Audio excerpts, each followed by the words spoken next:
Hello and welcome to this episode of Recovery Stories. My name is Patrick and I'm your host. We are so glad that you are here with us for this hour, and we hope you stick around after this brief message to hear some hope and recovery.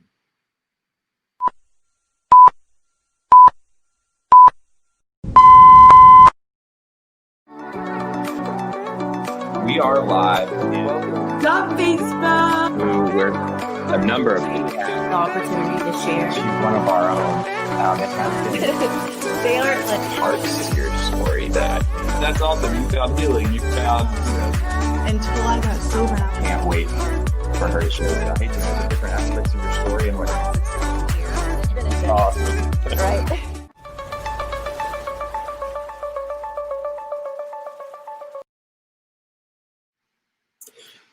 Hello and welcome everyone to this episode of Recovery Stories. I'm extra excited for you all to get to meet our special guest. She's special in so many ways, but especially to me because I've gotten to know her over this past year at our corporate office at Promises Behavioral Health, working to help so many people get the help they need in treatment through our admissions team. And our guest speaker today, Kendel, I'm so glad you're here. Thanks. I'm glad to be here.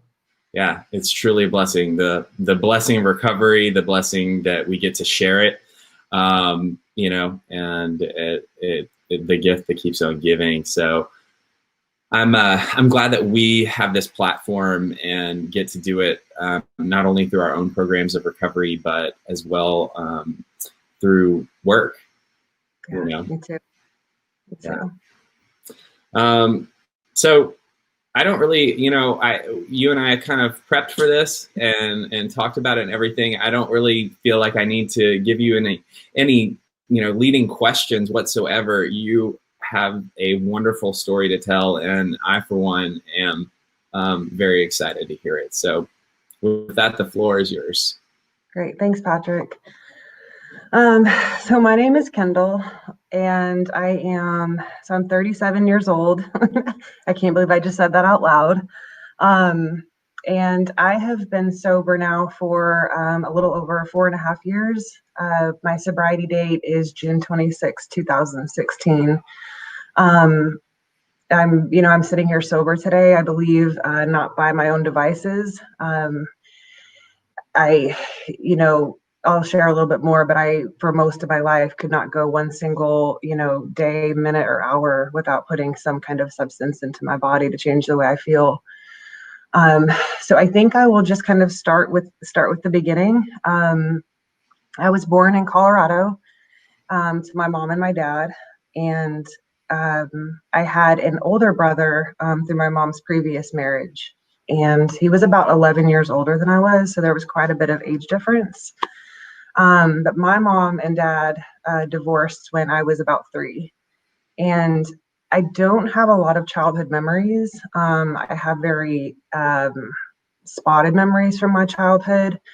I know that I was, at some point in time after my mom and dad's divorce, my dad had gotten remarried, and I went to live with them. I did grow up in a very abusive household. It was my dad was an alcoholic, and there was a lot of physical and verbal, mental abuse day in and day out. A lot of my nights were spent, going to bed hearing, screaming, crying, things breaking downstairs. So that's really how my memories were. They weren't good growing up.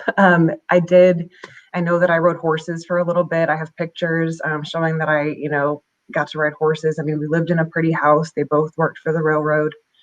But there wasn't a lot. And I don't really know where my mom was for some time.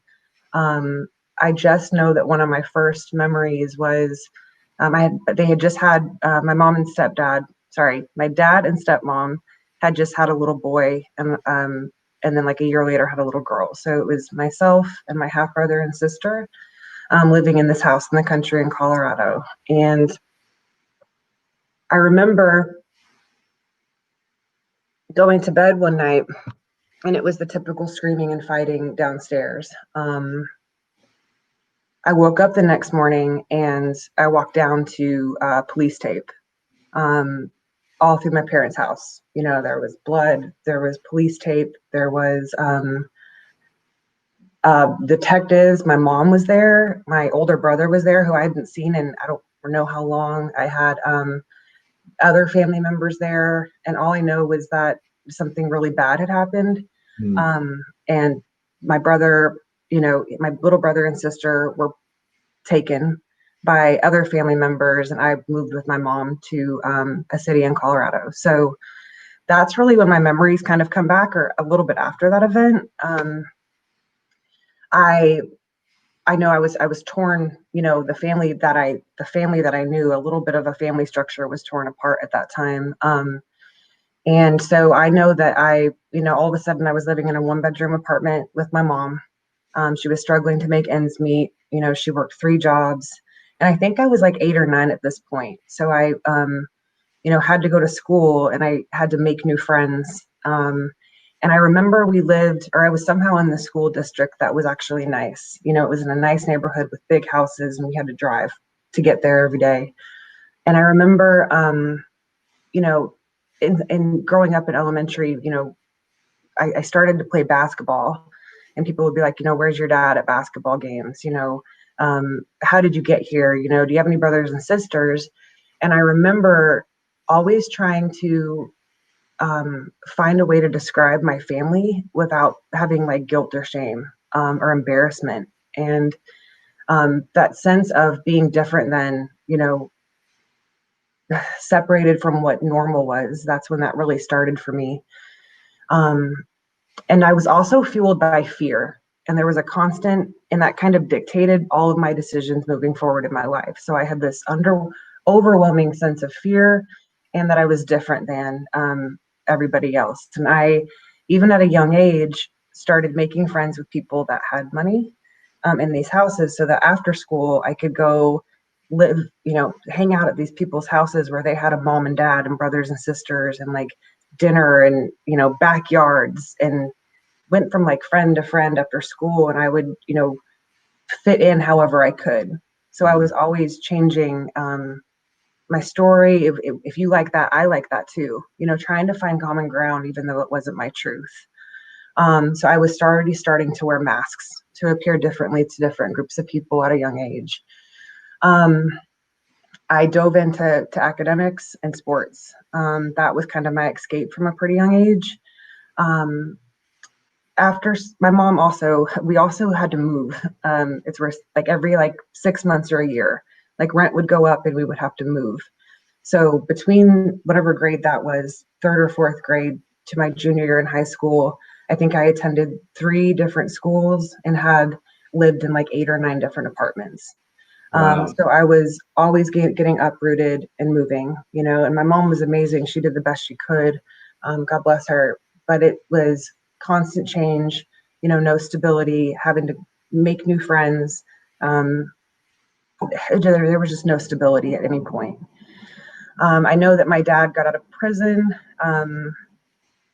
at some point along the way, and I tried to build a relationship with him. Like I got visitation, and one of my first overnights at his house, we went to a bar, and I don't know what 5th or 6th grade, and I learned how to play shuffleboard. We spent the whole day in the bar. You know, I was taking sips out of his beer. Got really good at shuffleboard. I think I'm still pretty good at that, but he ended up getting drunk and passing out in the truck outside of this bar. And I'm like, how old? And so I drive my dad home, you know, like peeking over the steering wheel. We get into the house and he falls and hits his head and there's blood everywhere. So here I say you were at this point. I moved to Texas when I was in 7th grade, so it had to have been like 6th grade. Wow. So my mom gets called. I call my mom. The police come, and you know, that was the end of any kind of visitation with my dad. So at that point, my mom, I guess, feels that we need to move. So my little half brother and sister had moved with my ex stepmom. She was okay after some time, and they had moved to Texas. So I guess Texas was, all of a sudden we were moving to Texas, so that I could be with my brother and sister. So I'm uprooted again, and I start junior high in Texas. And I remember feeling, coming from Colorado, I was real, like, I wore like Umbros and like sporty stuff, you know, and I moved to Texas, and these girls in 7th grade are wearing like designer clothes, makeup, you know, and I'm like, oh my God, like what is this? So I immediately feel so different. Then again, all of a sudden I'm looking at these girls and I'm like, Mom, I need these kind of pants. I need these kind of clothes. I need makeup. And we didn't have the money. So I stole. And I remember stealing. That's kind of when that happened. I started stealing from like Walgreens, and just to get the makeup, and you know, I just anything to be like these other women or girls. I did start playing basketball, and that's kind of how I excelled pretty quickly there, and so I got kind of my in because I was good at sports. So I made friends with the girls on the basketball team. I excelled in academics. I've always maintained a 4.0. So eighth grade came. Nothing had really changed. I started high school. I made junior varsity my freshman year, and by my sophomore year, I was captain of the varsity team. So that was kind of my identity. But I would always, there were the cheerleaders, right? And I wanted to be friends with cheerleaders because they were the cool ones, you know, so I tried out for cheerleading and did that, but I hated it. But I did it just so I could be a part of that group. And I just remember feeling so different, and never fitting in. That's where that first, it was just continuous my whole life. So sophomore year, you know, I don't really necessarily remember my first drink because I remember my dad slipping me drinks, and I remember like smoking my mom's cigarettes. I don't really remember my first drink. I just know my sophomore year, you know, I started dating a varsity, you know, football player who was a senior, and started engaging in the older crowd. And there was, you know, I started smoking weed on the weekends. Can I ask you a quick question? Yeah. So growing up through, you know, a lot of the things you described, what point did you understand that alcohol was influencing your experience of life in a negative way?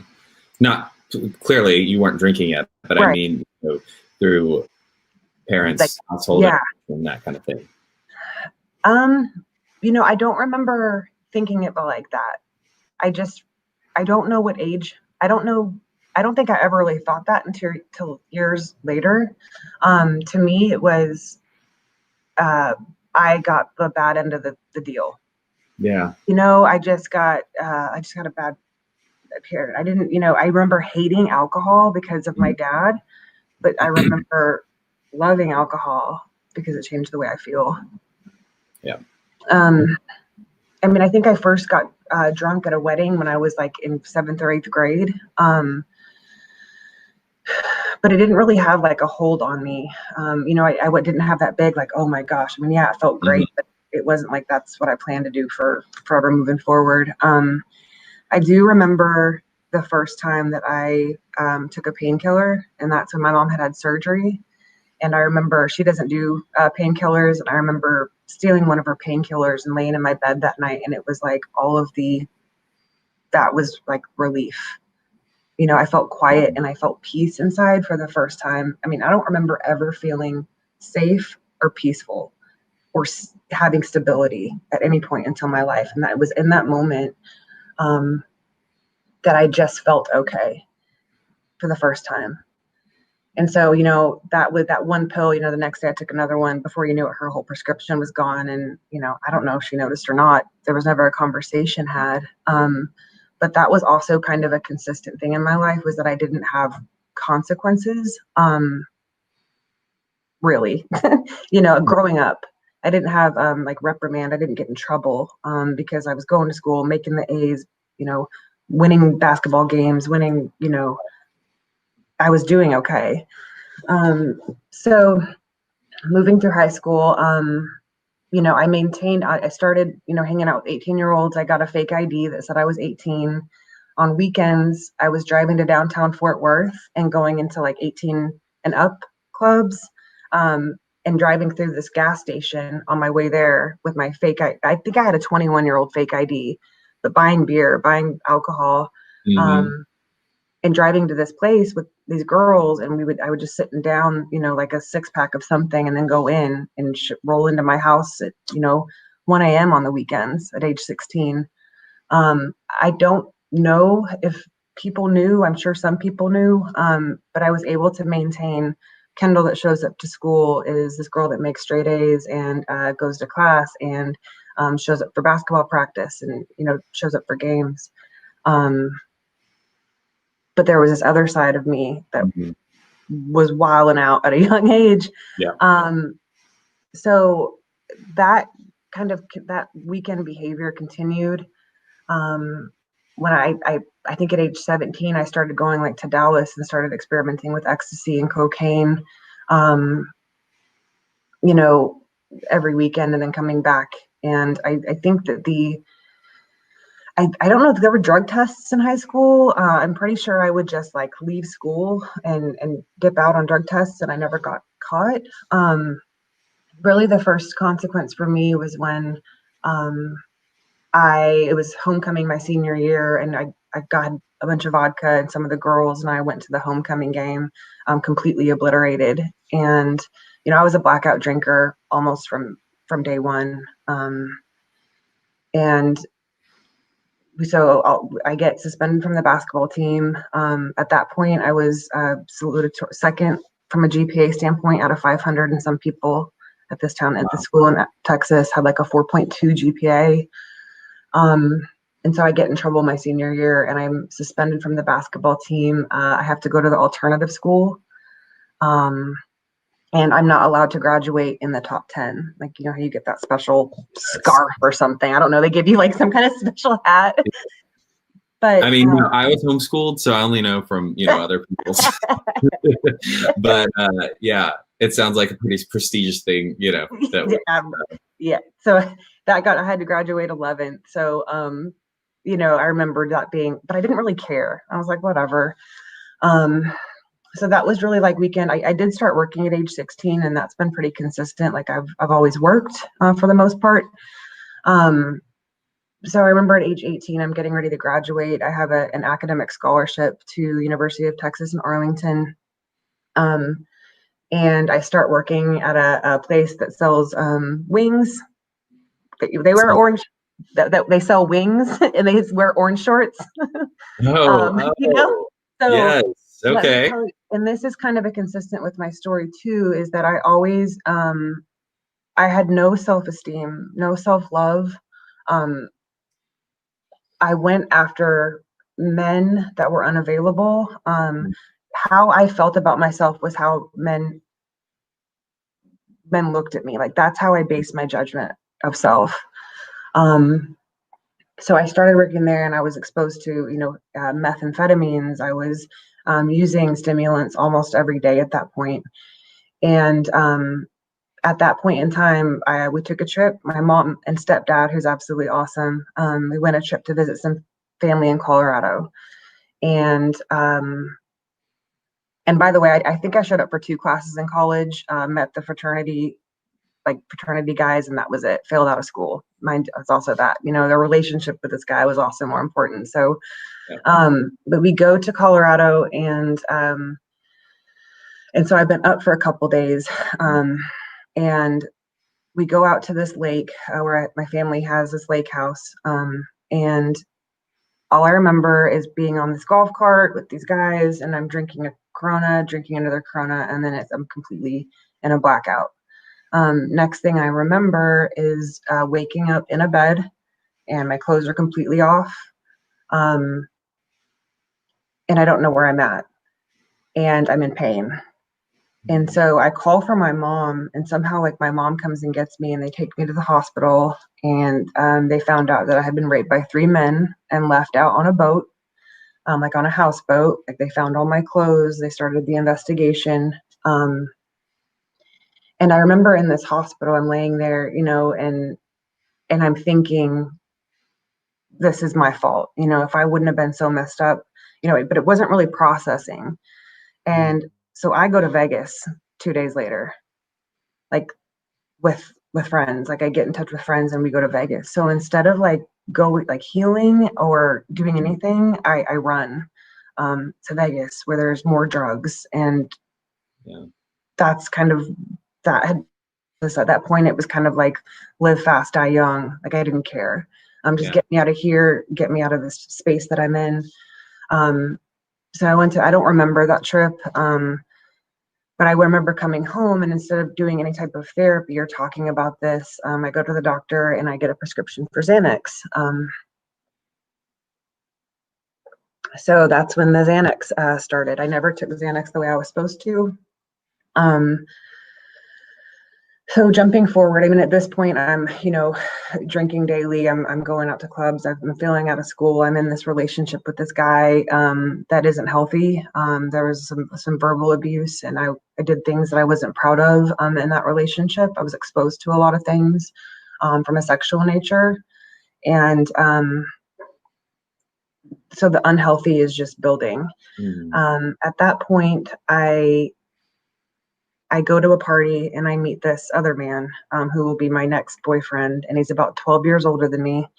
And he is, there's drugs everywhere. There's this closet full of money in the back. And me and this guy, I realize this guy is involved in some kind of like drug dealing. But so he was, I don't know, it was that he had everything I needed. I dated men and chose men because I could get something from them. And this was all the drugs, money, and trips and anything I could possibly need. So at that point, over the next 2 or 3 years, I was taking, trips to Vegas, trips to Hawaii. I don't remember anything. There were endless amounts of, cocaine, benzos, painkillers, marijuana, meth, all of that. Anything I could do. I stayed messed up every single day. I lost contact with my family.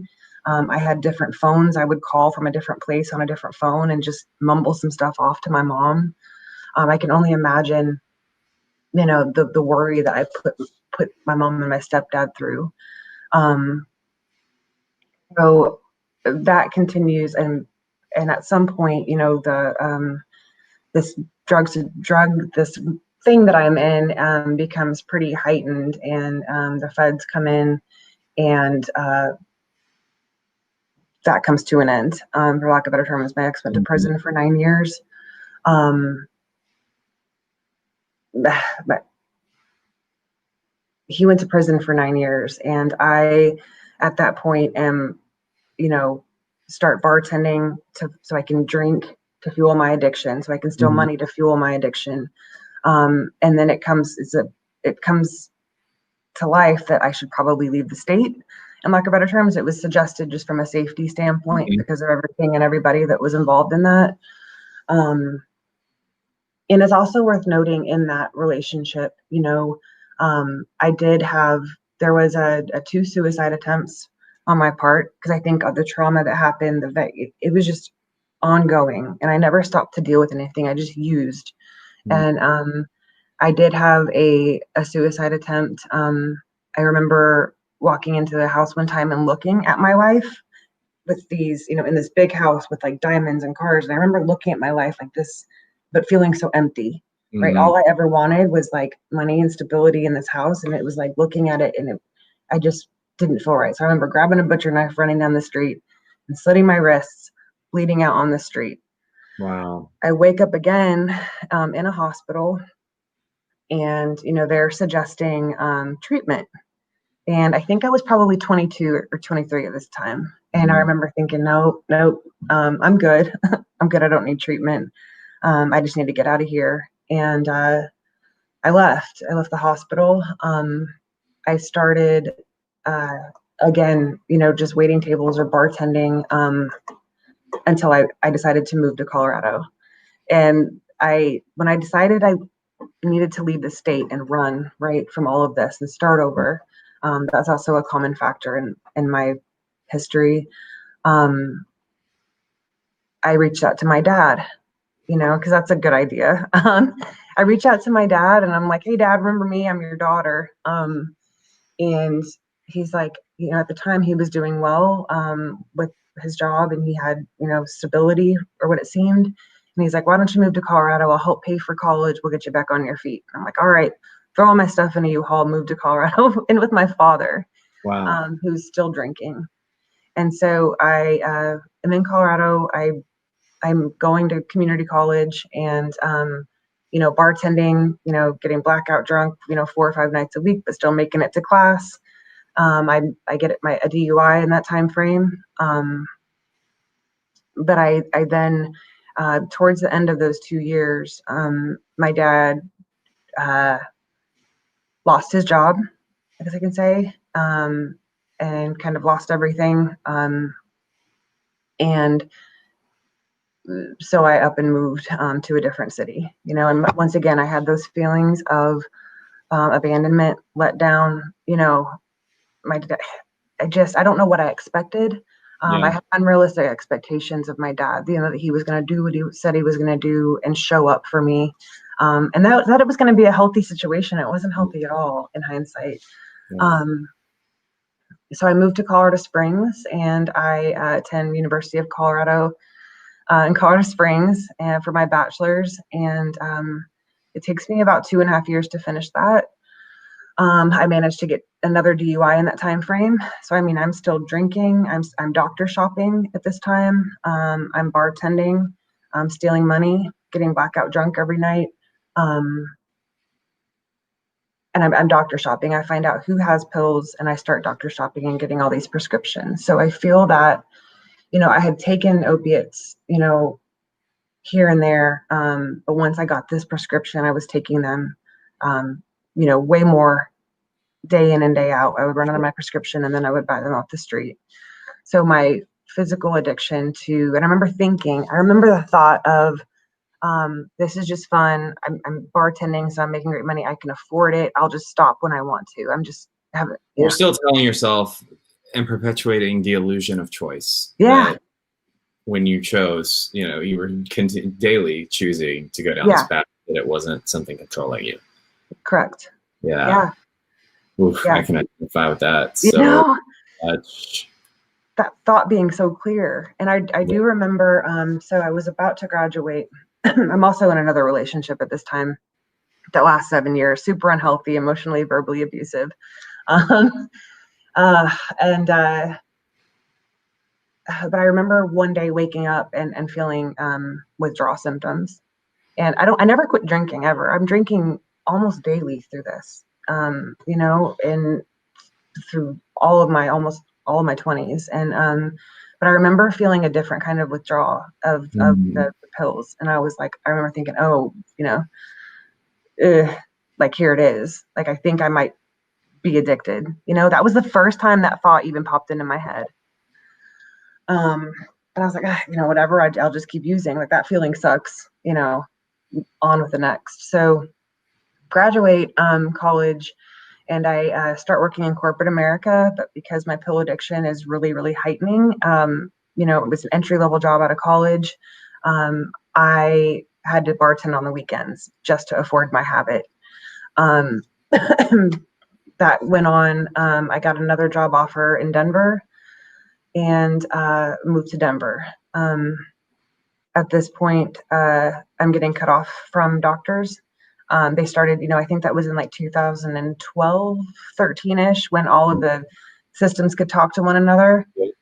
And I got that letter in the mail, stating that I'd been basically cut off from, my doctor. I think I got 2 from 2 different doctors. So I was completely screwed from a prescription standpoint.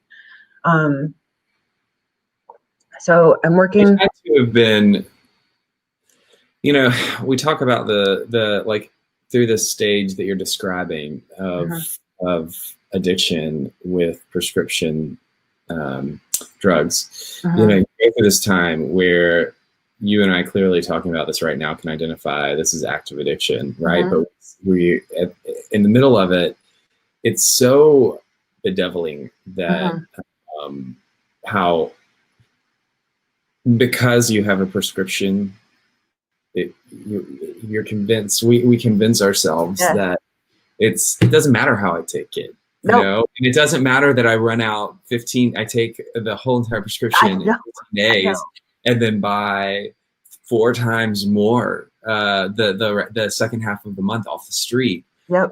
There's something in our head that still says it's choice. I have a prescription. Yeah. There's no way this is addiction. Like Yep. we just Yeah, it's complete delusion. It was delusional, you know. I was unwilling to look at it and look at myself. You know, and so I'm at this job, right? So I've made it in my mind. I've got this awesome loft downtown Denver. I'm making, you know, I'm making a living. My boyfriend and I are doing great, you know, because this verbally, emotionally abusive relationship is normal, right? I don't know anything other than that. Yeah. So at that point, I am completely buying pills off the street. And I had just completed everything for my second DUI. I got the breathalyzer off my car. 5 days later, I got my third DUI. Wow.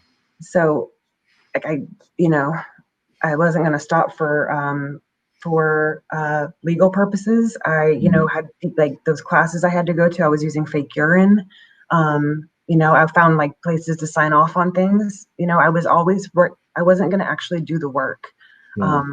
Especially when it came to, you know, drugs and alcohol. So it was probably 2014. And so I lost that job. I had to go, I had consequences from that third DUI and I lost that job. And after that point, I began, you know, my addiction was so high. You know, I got up one thing, well, I won't even go there. You know, I had to go to jail and I came out of jail, you know, detoxed off these medications and I had everything ready for me the second I got out. That's my cat. That's my cat. So there was still no desire to even try to get better. I just wanted to use, I wanted to not feel. So it was, I was bartending downtown Denver and I was, you know, fueling my addiction, once again, stealing just to fuel my addiction. And it was St. Patty's Day of 2015. I went out and I was in a blackout. I ended up at home. I went to stand up the next morning and my leg fell from underneath me. And I looked down and my ankle and my foot was like the size of a basketball. So I had somehow gotten home on a broken, fractured foot. Had to go, I went straight to the hospital and I'm thinking, oh yes, like free pills, you know, again. But at that time, my addiction was so high that even the pills, you know, didn't even faze me. So I had surgery on my foot. And it was that within the next 6 months that I, you know, no longer had income. I could no longer pawn any of my boyfriend's stuff. You know, he was supporting a house over my head. I was using his car to drive. My car got repoed. I was just stuck in this house and with a cast on my foot. And that's when I found heroin. It was cheaper and, you know, it gave me that escape that I needed. So I used heroin then for about 5 or 6 months. Self-harm, I engaged in some self-harm in that time. I mean, I think I was at that point where I was so stuck and I was in so much pain, I just didn't know how to ask for help. And I remember looking in the mirror at this point in time in my life and not recognizing myself. You know, looking and it was just a skeleton. It was the first time I had looked at myself in my own eyes and was like, this isn't all right. So I tried Suboxone during that time and I sold my prescriptions for other things. So I had somebody who told me about methadone. So I decided that I'm going to call my mom and tell them that I need help because of this ankle situation. I'm now addicted to painkillers and I need methadone. It's the solution for me. All right, Kendel, move home. You know, let's get you out of that house, get you out of that relationship. You can come. So I left everything. I didn't have a lot. I had basically 2 suitcases and I was so intoxicated on that flight home. It was Mother's Day that I went home to my mom's house in 2015. Wow. Yeah. And I lost one of my suitcases. So like, you know, I was just, so I'm now down to one suitcase, and that's everything that I own. And I try the methadone route for about 5 months, and I manipulate there, and pretty quickly I'm on 180 milligrams of methadone, still using Xanax, buying them at the methadone clinic. And but this is the solution, I think. So at that point, I'm so I'm nodding out. I'm not present. My parents are like, this isn't right. This isn't help for her. So they give me a choice of either going to a homeless shelter or going to treatment, or going back to live with my dad. And I chose treatment over those two. So I went to a medical detox, and I remember at that moment, I resisted that thought a lot, but I remember at that moment too, a feeling of a little bit of relief, like maybe there is something, maybe this place can help. So I went to a 14-day medical detox in Florida. And while I was there, it was presented to me like, hey, why don't you go to treatment? Fought that for a couple days. And they were like, you can get some therapy around some of the stuff that's happened in your past. And I was like, all right, I'll try it. So I went to a place in Tennessee, and I stayed for 30 days. And I remember walking in, and there were some steps listed on the wall, and I saw God, and I was like, the thing with God, I was like, I remember resisting that, but at least getting some stuff out, and getting some stuff out for the first time, understanding like what powerlessness is, recognizing that I had a problem. I was able to kind of look at some truth in my life, and I started to feel better. I started to have hope. I did have a lot of post-acute withdrawals. So like I couldn't hold coffee. I mean, they wouldn't let me hold coffee because it would shake. So, and that lasted for months and months. So I completed treatment there. I just, sorry to interrupt you. For anybody watching that may not have heard that term before, what she's referring to is a syndrome that can happen coming off of various different substances after long-term use. So even though you've gone through the initial withdrawal period, the post-acute withdrawal syndrome causes these side effects that present themselves at random periods of time or consistently for an indefinite amount of time, depending on the person's body and what they've been through. And it's not fun at all. Not fun at all. And so I'm completing treatment, and my mom says, what do you think about like a halfway house, like of sober living? And I'm like, nope, it's good. Like I'm ready to come home. And I realized that, a big piece of me didn't want to go back to Texas. Piece of me didn't want to go back to Colorado. And I didn't really have like a home. And I was like, I think at that point, it wasn't me. I went. I remember hearing, I never had a trust in people. I never had faith. But I remember people talking about what it was like, and me thinking there's no way I can get there. But for some reason, stepping out on their hope, just to give it a shot. I mean, that was kind of my mentality, is like, I'm just going to give this a shot, and keep trying and keep pushing. So I go to the sober living in Tennessee, and I, through those first 30 days, there was structure. This halfway house, there's a lot of structure, a lot of rules, no cell phone for 3 months, no boys, make your bed, we're going to check your rooms. It was, you have to cook dinner, clean. It was so much. And I had been in this, like, not living like that for so long. It was my nature to resist that and like fight authority, because I fight authority. And so, I was going to meetings. I got a sponsor, but I wasn't being honest. I'm like, yeah, everything's good. And like, everything wasn't good. I was scared to death. I wasn't, I was unwilling to be honest about how I felt. And my behaviors were the same. So I started sneaking out. I had a sneak cell phone. I was willing to do almost everything. I still wanted to do sobriety, like Kendall's way. And, I eventually, right around month 7, I used again. It started by lying, right? Going out with this boy and lying. The lies built up, and I would lie about little things. And, eventually my behaviors I used again.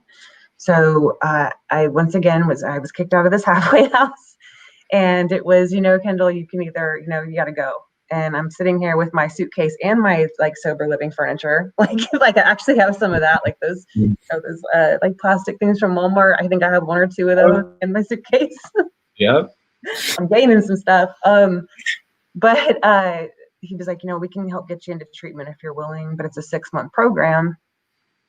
And I was like, ugh, I fought this man, and for about 4 hours, and he finally got through to me. And I'm forever grateful for that man and another girl in the halfway house that really helped me see the benefits of going. And so I went, and it was the most amazing experience of my life. It was sit down. You don't know Jack. You're gonna sit down and you're gonna listen. Like, you don't know anything because you're here. And it was that tough love approach. And I was able to sit still for it ended up, it was a state place, and they lost funding after 3 months. So it ended up being a 90-day program. But it was exactly what I needed. Around day 60, I started working in a nursing home across the street, which was part of the program. And I got to, making almost no money. I got to clean up after these elderly people. And I think that humility, scrub these toilets, and earn every dollar, because if I wanted to buy a $7 pack of cigarettes, that was basically when I understood money and earning it. And I'm just forever grateful for that place. So I go through that treatment program. And it's the same thing there. There were chores, there were rules, make your bed, it was exactly what I needed. And I'm about to complete the program, and I realized like I have, to make a decision of where to go. And I, keep praying. My relationship with my higher power had been building at that point. I prayed, I felt at peace. I felt like that relationship was growing. And an opportunity opened up for me to go to a halfway house in Nashville, Tennessee. So went to Nashville, and I dove in. I did everything I was supposed to do. I was on curfew, no boys, really. I just did everything I was supposed to do. I got a job, I got a sponsor, I was honest. I worked a program. I helped others. I would go to treatment centers and take meetings. Plus I was waiting tables downtown. So I was taking the bus like 45 minutes each way to work at this breakfast shop downtown. And I did that because I owed the state of Colorado a lot of money to get my license back. Mm-hmm. But that first year I was either working or doing something with the program or my sobriety. And I had so much energy back then. While you're taking that sip of water, it's to simplify what I hear you saying, talking about how you did, you went from doing it Kendall's way to not only doing what was asked of you, but over and above we have our limit of like, this, you have to do this. These Right. are the have tos if you want to be in sober living. Mm-hmm. If you want to be, if this is what as your sponsor, I'm telling you to do, this is it. But then you're doing above, which is the suggestion. We always talk about, like, I started to get sober and stay sober and want to stay sober when I started to take suggestion, which is the whole, I think, when we have that aha moment. Yeah. It's not just like, all right, what's the least I got to do to slide by? Right. Yeah. Yeah. And that's when we see the miracle of recovery start to blossom in our lives. Yeah. Big time. So, and anyway, sorry. So continue. Okay. No, but that's a good point. And I think for me, it was just, again, like walking out on other people's, like knowing that I'm not going to ride this bus freaking 45 minutes forever, each way to wait tables. And, like, it just can't be like this always. This is just how it is for today. I'm going to do it tomorrow, and I'm going to work for this because I see that it works on other people. Like, it has to be true. It can't be this way forever. And so, I did that for about a year and a half, and I saved up the money, to get my license back. And I paid the last bit of fines to the state of Colorado, and I got my license back. I cried that day. Of course. So I got a car, and I was still really plugged into the meetings. And I actually ran into somebody at a meeting who said, hey, Kendall, are you tired of waiting tables? And I was like, yes, I am. I mean, it is what it was doing, what it served a purpose. But yeah, I would love to get out of that if I can. And she was like, well, I think you'd be really great at this job. So I started working and now that I had a vehicle, I was able to move around. And so like the doors kept opening because I was staying sober, and those doors provided more like opportunities and blessings. So I started working in property management and leasing apartments. I got my own apartment, which I'm sitting in today. My lease is on the name, like I pay the bills. The coolest thing about the apartment situation was that I didn't have furniture because I had been living, I lived in a halfway house and had sober roommates, but I didn't have any furniture. Within 48 hours, this apartment was filled with donations from women that I had built relationships with. They showed me how to love unconditionally. I mean, they loved me until it's going to make me emotional, but they loved me and showed me how to be a good friend. They showed me what it's like to show up for people. And it took me time, and it took people showing me how to do things, because I didn't know how to do those things growing up. I didn't know. I mean, I'm surprised I could tie my shoes. I didn't know what it was like to be a good friend. And my sponsor always tells me, Kendall, to get self-esteem, you have to do esteemable things. And so that hit me because I never had a lot of self-esteem. And I'm like, how do you get that? These positive affirmations in the mirror are good every day. But by doing other things for people and helping others, I noticed that shift. And I started to love myself, like truly, and look in the mirror. And everything else, the apartment and car, those are all, and my awesome cat, those are all nice things, but it's the fact that I can like look in the mirror today, and like who I see is pretty awesome. Moving on from that, I was connected with another woman in the rooms, and she had worked at Promises Behavioral Health, and she told me to apply for that job. And I remember being so scared. Can I do this job? Can I do it? Like, that fear still pops up in sobriety. And I move forward through that, and I end up getting the job, which is where I work now. And I can't even explain what it's like to look at my life. There are days, I can't believe I have 4.5 years sober. I can't believe I'm driving. I always thought I would die an alcoholic death.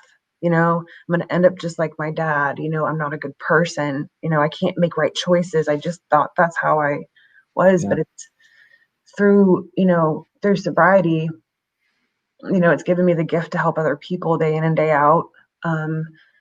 It's just really given me the gift of peace. And I've done so much work on myself. I did have a mental health breakdown about a year ago in sobriety, around year 3. And it sure does. And I was able to find, mental health professionals to help me get that in line as well. So it's, I don't know, sobriety has been an awesome journey and worth every minute, but it's been, looking back, I just kind of can't believe that my life is like it is today. I don't need for anything,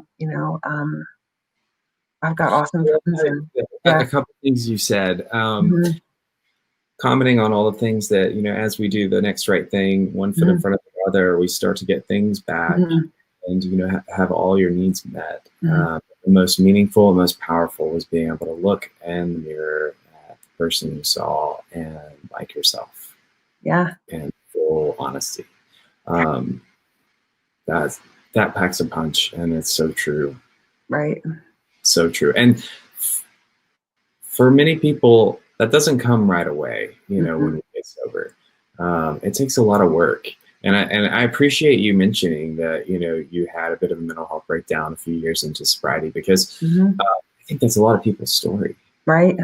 As well. Right. You take the substances away, and we have a lot of things that are uncovered that we don't even know are there.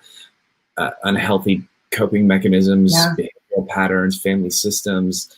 And it takes some time for that stuff to come to the surface. Yeah.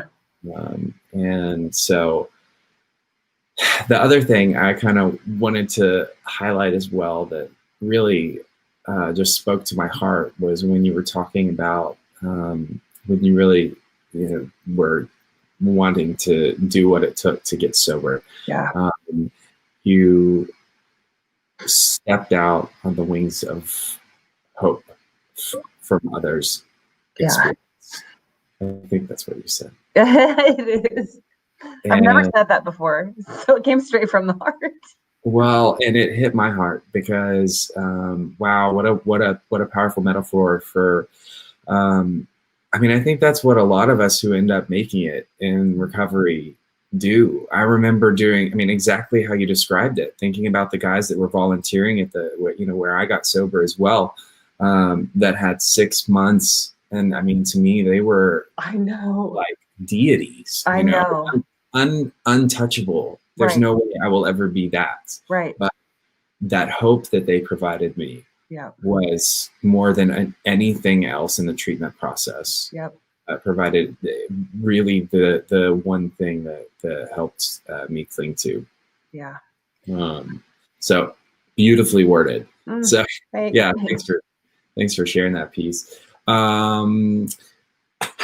Let's see. 2 last questions I had for you. As far as, I mean, you do have a wonderful life now, and it's awesome to get to see all the people's lives that you affect in a positive way today, and passing that gift forward.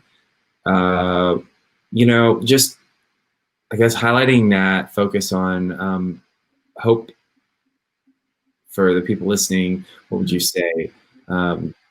What would you say to inspire hope in our listeners, no matter what stage they're in of recovery?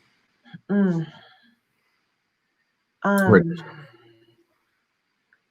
mean, I think one thing I would say is that, you're worthy. You're worthy of it. Because I remember that being something that I didn't even feel like I was worthy of a good life at times, or that I couldn't do it, or that it wasn't in me. And so I think that's one of the biggest things. Everybody's worthy to live, happy and joyous and free. And also it's hard to say, like, just do it, but like, just fear is so debilitating. I lived in a space of fear my entire life. And to just, if you can just take a step past that, just take a step past that. We always know what it's like back there, to just try. I had nothing to lose and everything to gain. I mean, even my first year in sobriety, it was like, I now I have, so much to lose. Yeah. So much to lose. Yeah. And it's, I don't know, just to try, and also to reach out. I think that was the biggest thing, is asking for help, asking for help. I think it's the biggest thing for all of us, for sure. I know I said I had two questions for you, but I can't think of the other one that I had. Okay. You covered everything with that last statement. So, wow! I thank you again so much for sharing all of your story with us. I know that it's going to be the wings of hope. Hopefully, many will be able to cling to, and to maybe enable them to ask for help. And speaking of asking for help, if you need a way to ask for help, you can call our telephone number at the bottom of your screen, or visit us online at the website at the bottom of your screen.